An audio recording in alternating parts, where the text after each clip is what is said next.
तो दोस्तों आज की हमारी पहली वीडियो गुजरात स्टेट के मेगा प्रोजेक्ट पर थी। जिसने अभी तक नहीं देखी वो चैनल पर जाकर देख सकता है। तो चलिए शुरू करते हैं आज की इस वीडियो को। तो दोस्तों पहली अपडेट निकल कर आ रही है हमारी यूनियन टेरिटरी लद्दाख से, जहां पर दोस्तों हमारी जो यूनियन टेरिटरी लद्दाख है वहां पर जो रोड ट्रांसपोर्टेशन फैसिलिटीज है उसको और भी बेहतर बनाने के लिए हमारी बॉर्डर रोड्स ऑर्गेनाइजेशन के द्वारा लद्दाख यूनियन टेरिटरी में 5 मेजर रोड पर काम स्टार्ट कर दिया गया है।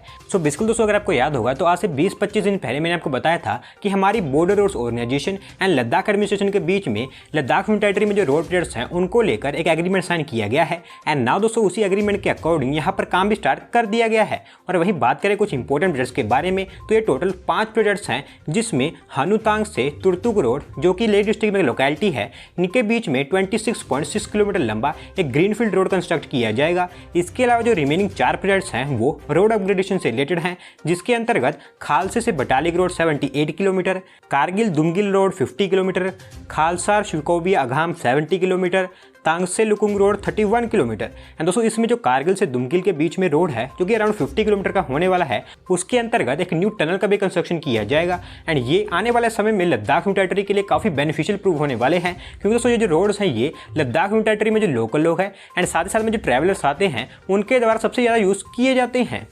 अगली दोस्तों अपडेट निकल कर आ रही है चेन्नई मेट्रो को लेकर, जहां पर दोस्तों चेन्नई मेट्रो के जो रेल नेटवर्क है उसके एक्सपांशन एंड साथ ही साथ में यहां पर जो एग्जिस्टिंग प्रोजेक्ट्स हैं उनको और भी फास्ट ट्रैक बेसिस पर डालने के लिए the Asian infrastructure investment bank AIIB के द्वारा चेन्नई मेट्रो के लिए $356.67 मिलियन का लोन अप्रूव कर दिया गया है।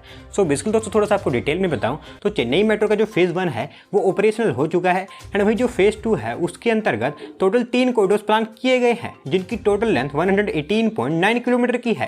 दोस्तों इसमें फर्स्ट कॉरिडोर मधावरम से सिपकोड के बीच में 45.8 किलोमीटर, दूसरा लाइट हाउस से पूनामल्ले बाईपास के बीच में 26.1 किलोमीटर, तीसरा मधावरम से शोलिंगनापुर के बीच में 47 किलोमीटर। एंड दोस्तों इन तीनों कॉरिडोर्स की टोटल कॉस्ट है वो 63,246 करोड़ रुपीस की है। एंड 2026 तक ये तीनों कॉरिडोर्स बनकर तैयार होने वाले हैं। एंड दोस्तों जो पूरा का पूरा फेज 2 है ये करंटली अंडर कंस्ट्रक्शन है, जिसमें कुछ स्ट्रेच की अभी DPR बनाई जा रही है और कुछ का एक्चुअल कंस्ट्रक्शन स्टार्ट हो चुका है। एंड नाउ दोस्तों इसी के अंतर्गत the Asian infrastructure investment bank के द्वारा चेन्नई मेट्रो के फेज 2 के अंतर्गत जो लाइट हाउस से पूनामल्ले बाईपास के बीच में 26.1 किलोमीटर का स्ट्रेच होगा या फिर जो कॉरिडोर होगा उसके लिए फंडिंग अप्रूव की गई है। एंड इसके चलते आने वाले समय में इसका जो कंस्ट्रक्शन वर्क है अब और भी फास्ट बेसिस पर कंप्लीट किया जाएगा।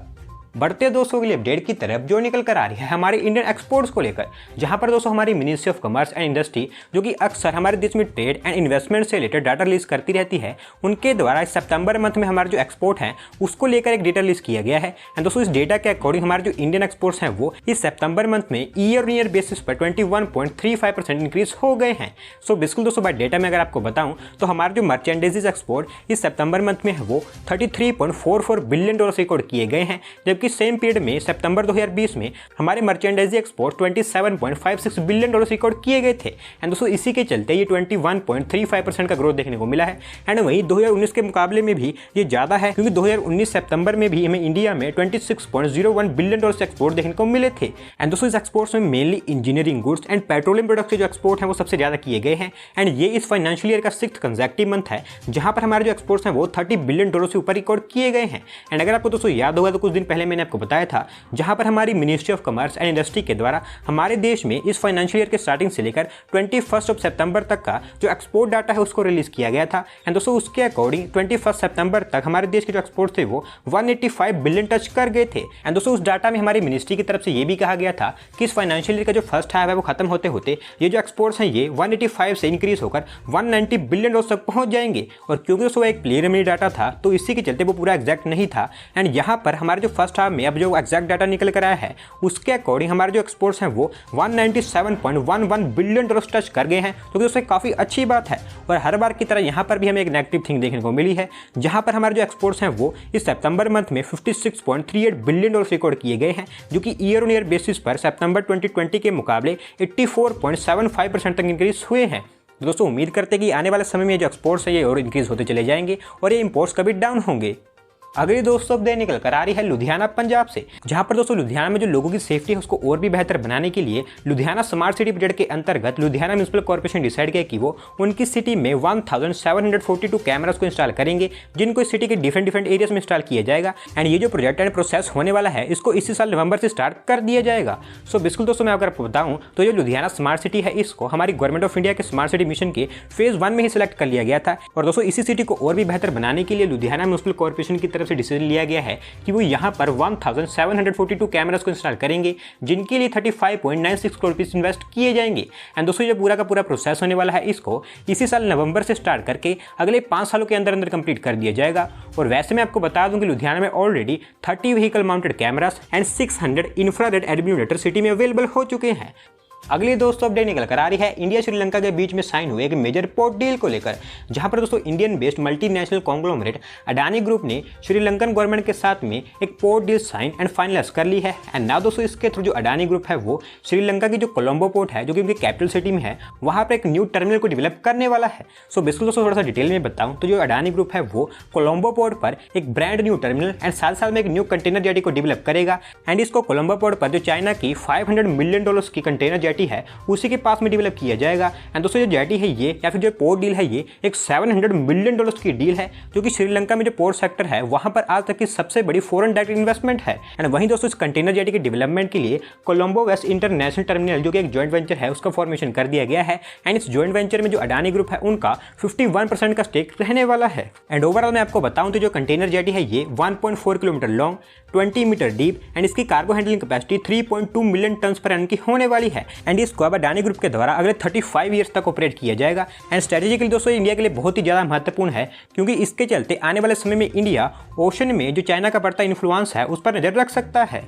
अगली दोस्तों अपडेट निकल कर आ रही है महाराष्ट्र स्टेट के रिन्यूएबल एनर्जी सेक्टर को लेकर, जहां पर दोस्तों महाराष्ट्र स्टेट का जो रिन्यूएबल एनर्जी शेयर है या फिर जो पोर्टफोलियो है उसको और भी इंक्रीज करने के लिए महाराष्ट्र गवर्नमेंट एक न्यू पॉलिसी को लेकर सामने आई है, जिसको 2025 तक इंप्लीमेंट किया जाएगा। एंड दोस्तों इस पॉलिसी के थ्रू महाराष्ट्र गवर्नमेंट का प्लान है कि वो उनकी स्टेट में 17,360 मेगावाट के transmission system connected power plates को डेवलप करने वाले हैं। सो बिल्कुल दोस्तों थोड़ा सा डिटेल में बताऊं तो इस 17,360 मेगावाट में से 12,930 मेगावाट सोलर एनर्जी होगी, 2,500 मेगावाट विंड एनर्जी होगी, 1,350 मेगावाट को जनरेशन प्रोजेक्ट्स होंगे, 380 मेगावाट स्मॉल हाइड्रो एंड वहीं 200 megawatt urban solid waste plate होने वाले हैं। और वैसे में दोस्तों आपको बता दूं कि जो महाराष्ट्र स्टेट है वो हमारे देश की one of the biggest renewable energy producer है। और क्योंकि हमारी गवर्नमेंट के द्वारा काफ़ी बड़े बड़े रिन्यूएबल एनर्जी टारगेट बनाए गए हैं तो उसको अचीव करने के लिए जो महाराष्ट्र स्टेट है उसका काफ़ी बड़ा रोल रहने वाला है। अगली दोस्तों अपडेट निकल कर आ रही है पुणे महाराष्ट्र से, जहां पर दोस्तों पुणे का जो पब्लिक ट्रांसपोर्टेशन सिस्टम है उसको इलेक्ट्रिक व्हीकल बेस्ड ट्रांसफॉर्म करने के लिए पुणे महानगर परिवहन महामंडल लिमिटेड ने डिसाइड किया है उनका जो ईवी फ्लीट है उसको और भी इंक्रीज करने वाले हैं। एंड इसी के चलते उनकी तरफ से आने वाले समय में 500 इलेक्ट्रिक बसेस को प्रोक्योर किए जाने वाला है।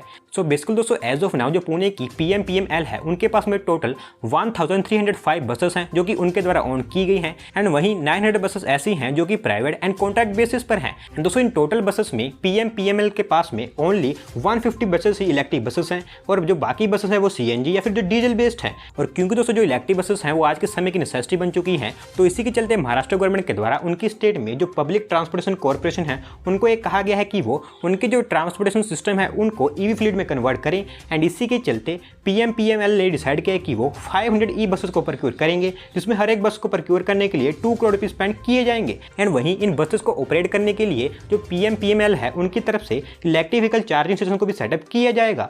आज की दोस्तों लास्ट अपडेट निकल कर आ रही है हरियाणा स्टेट की इलेक्ट्रॉनिक्स मैन्युफैक्चरिंग इंडस्ट्री को लेकर, जहां पर दोस्तों इस मैन्युफैक्चरिंग इंडस्ट्री को बूस्ट प्रोवाइड करवाने के लिए हमारी सेंट्रल गवर्नमेंट की तरफ से डिसाइड किया गया है कि वो हरियाणा में एक इलेक्ट्रॉनिक मैन्युफैक्चरिंग क्लस्टर को डेवलप करने का काम स्टार्ट करने वाले हैं। एंड इसी के चलते हमारी जो सेंट्रल गवर्नमेंट है इसके लिए उनकी तरफ से 331.04 करोड़ रुपीस एलोकेट कर दिए गए हैं। सो बेसिकली दोस्तों ये जो इलेक्ट्रॉनिक्स मैन्युफैक्चरिंग क्लस्टर होगा इसको हरियाणा में जो IMT सोना है वहां पर डेवलप किया जाएगा, जो कि अराउंड 500 एकर्स के एरिया में डेवलप किया जाएगा। एंड इसके डेवलपमेंट के लिए जो हमारी सेंट्रल गवर्नमेंट है उनकी तरफ से 662.08 करोड़ रुपये स्पेंड किए जाएंगे और ये 2 फेजेज में डेवलप होगा, जिसके चलते फेज 1 में इसके लिए हमारी सेंट्रल गवर्नमेंट की तरफ से 331.04 करोड़ रुपीस एलोकेट किए गए हैं। और दोस्तों इसका जो डेवलपमेंट वर्क है उसको Haryana state industrial development corporation HSIIDC के द्वारा किया जाएगा और वहीं इसके लिए रिस्पॉन्सिबल रहने वाली है। और वैसे में दोस्तों आपको बता दूंगी जो इलेक्ट्रॉनिक्स मैन्युफैक्चरिंग क्लस्टर है ये उस जगह पर डेवलप किया जा रहा है जो पहले से ही बहुत ज़्यादा डेवलप्ड है, तो मोस्ट प्रोबेबली ये जो इलेक्ट्रॉनिक्स मैन्युफैक्चरिंग क्लस्टर होने वाला है ये काफ़ी सक्सेसफुल जाने वाला है। तो दोस्तों आज की वीडियो में बस इतना ही। अगर आप अपनी तरफ से कोई अपडेट सबमिट करना चाहते हैं तो डिस्क्रिप्शन में दिए गए लिंक पर क्लिक करके सबमिट कर सकते हैं। और अगर आज की वीडियो पसंद आई हो तो वीडियो को लाइक करें, चैनल को सब्सक्राइब करें। धन्यवाद आपका वीडियो को देखने के लिए।